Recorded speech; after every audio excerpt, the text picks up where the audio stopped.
Tenga muy buenos días, doctora Acevedo. Este día vamos a realizar el taller número 2 de Ginecología y Obstetricia 2, que es el taller de episiotomía.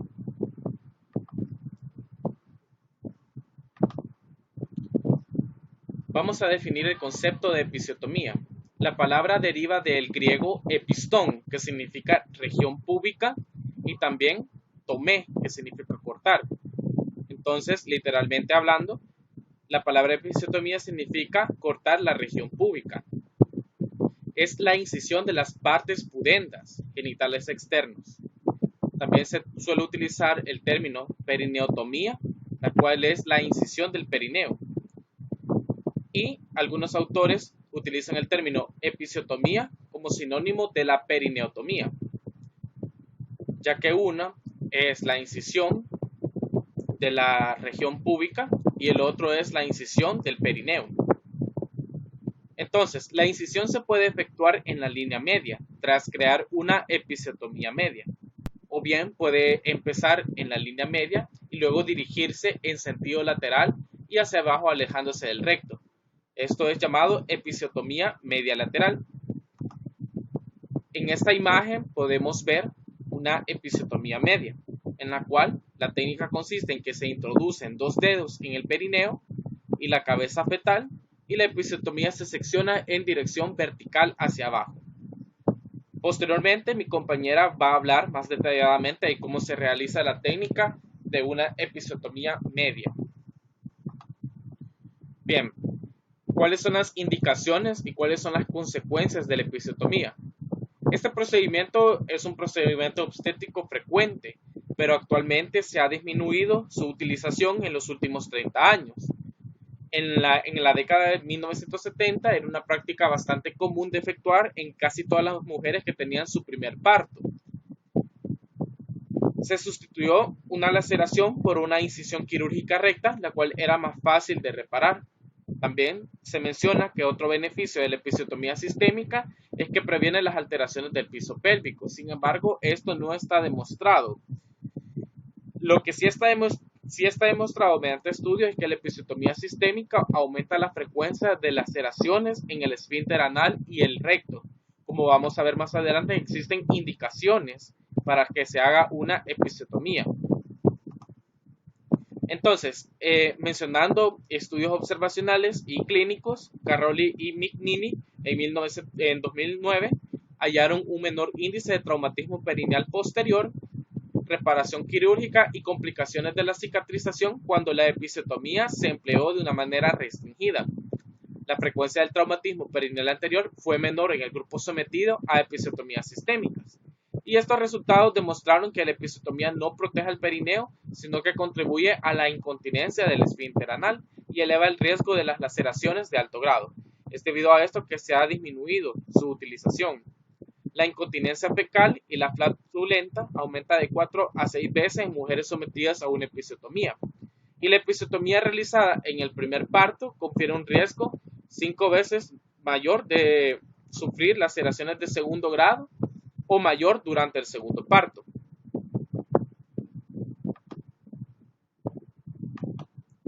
Ahora bien, el Colegio Americano de Ginecólogos y Obstetras en 2013 concluyó que conviene más limitar la episiotomía que practicarla de forma sistémica. Este es un procedimiento que se tiene que realizar de forma selectiva para indicaciones adecuadas. Estas indicaciones son una distocia de hombros, un parto pélvico, un feto macrosómico, un parto vaginal quirúrgico y una posición occipito posterior persistente, ya que estos aumentan el riesgo, ¿verdad?, de laceraciones en el perineo. Entonces, los tipos de episiotomía e indicación: asegurar un tipo de analgesia, ya sea una analgesia epidural previa para el trabajo de parto y un bloqueo bilateral del nervio pudendo o la infiltración de silocaína al 1%. Al llevarse a cabo demasiado pronto se produce una hemorragia considerable durante el intervalo entre la incisión y el parto. Si se efectúa demasiado tarde, no se impiden las laceraciones y la episiotomía se tiene que realizar cuando la cabeza es visible durante una contracción hasta un diámetro de 4 centímetros, esto es, durante el coronamiento. Y al combinarse con un forceps, la mayoría practica la incisión después de aplicar las ramas. Vamos a continuar explicando la técnica de episiotomía. Muchas gracias.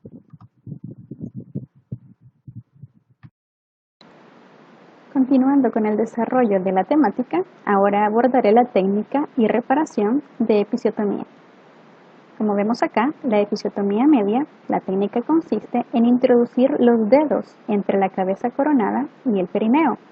La tijera se coloca a las 6, de acuerdo a las agujas del reloj, en el introito vaginal y se dirige hacia atrás. La longitud de la incisión varía de 2 a 3 centímetros según sea la longitud del perineo y el grado de adelgazamiento del tejido. Lo importante de esto es no llegar hasta el esfínter anal externo. En cuanto a la episiotomía mediolateral, la técnica consiste en dirigir la tijera hacia las 7 o a las 5, de acuerdo a las agujas del reloj, y la incisión se extiende unos 3 o 4 centímetros hacia la tuberosidad isquiática ipsilateral. En cuanto a las características que tienen ambas, la reparación quirúrgica es más sencilla en la media, la cicatrización defectuosa es más frecuente en la mediolateral, el dolor postoperatorio también es más frecuente en la mediolateral, los resultados anatómicos son excelentes en la media y la hemorragia es mayor en la mediolateral. En ambas podemos encontrar dispaurenia y la extensión es poco frecuente en la mediolateral y frecuente en la media. Ahora, la reparación de la episiotomía, cuando hablamos de esto es importante considerar que por lo general las reparaciones perineales son diferidas hasta que la placenta ha sido expulsada. Esto va a permitir que se pueda dar una atención íntegra a los signos de separación y expulsión de la placenta. Y la expulsión de la placenta no va a alterar ni interrumpir la reparación. Una de las desventajas que podemos mencionar es que hay una pérdida continua de sangre, pero esta se puede limitar cuando se realiza presión directa con una esponja. Y pues una vez más, al principio de la episiotomía se puede utilizar anestesia local como lidocaína y al momento de reparar también se puede utilizar lidocaína sola o como suplemento del bloque del nervio pudendo bilateral. Es importante también hablar sobre los hilos, las agujas, los nudos y las suturas que se van a realizar. En cuanto a los hilos, encontramos dos. El catgut crómico, que se desarrolla con una sutura absorbible. La resistencia de la tensión es de 14 a 21 días y se logra una absorción completa a los 90 días. De ella podemos decir que hay reacción tisular moderada con este tipo de hilo. En cuanto a los hilos de poliglactina 910, que son sintéticos, también son estériles, absorbibles y tienen multifilamentos. Estos se degradan por hidrólisis química y tienen una absorción promedio de 63 días y con ellos alcanzamos una reacción tisular mínima. Las agujas van a depender de acuerdo a la punta que tengan, la longitud de su curvatura, el diámetro que tenga la aguja y el cuerpo de la aguja. Todo esto se considera de acuerdo al tejido que se va a suturar. En cuanto a los nudos, la función de ellos es que haya seguridad de ejecución fácil y que no se aflojen. Se pueden clasificar de acuerdo a su geometría como común o especiales y las técnicas de acuerdo a los instrumentos que se desarrollan pueden ser manuales, instrumentales o mixtas. Aquí vemos una sutura. Esta ya es la reparación de la episiotomía media. En la figura A se observa una laceración del himen y los músculos bulbocavernosos y perineal transverso superficial con la incisión de episiotomía de forma de diamante. En la B observamos que se coloca un punto de fijación sobre el vértice de la herida para empezar a cerrar en forma continua. Para esto utilizamos los hilos que mencionamos anteriormente y se realiza un cierre continuo de la mucosa vaginal y de la submucosa con puntos anclados. Como vemos en la continuación, después de cerrar la incisión vaginal y aproximar los márgenes seccionados del himen, la aguja y el material de sutura se colocan cerca de la incisión perineal. Y en la figura D vemos algunos puntos continuos con material absorbible. Y de esta manera se favorece el restablecimiento del cuerpo perineal y se proporciona un soporte a largo plazo. En la figura siguiente, que vemos la reparación de la episiotomía medio lateral. Aquí arriba se muestra la mucosa vaginal ya cerrada con material absorbible. Y estos puntos, como se muestran, se empiezan a unir los músculos bulbocavernosos y transverso perineal, y esto ayuda a que se pueda dar un buen soporte. Algunas veces es necesario colocar puntos encima para cerrar el espacio muerto, y como vemos, la piel se cierra con puntos subcutáneos y la grasa también está incluida. Y esta es la bibliografía utilizada. Mis compañeros continuarán con las siguientes reparaciones. Con el tema vamos a hablar acerca de una reparación de una laceración de cuarto grado y del dolor después de la episiotomía.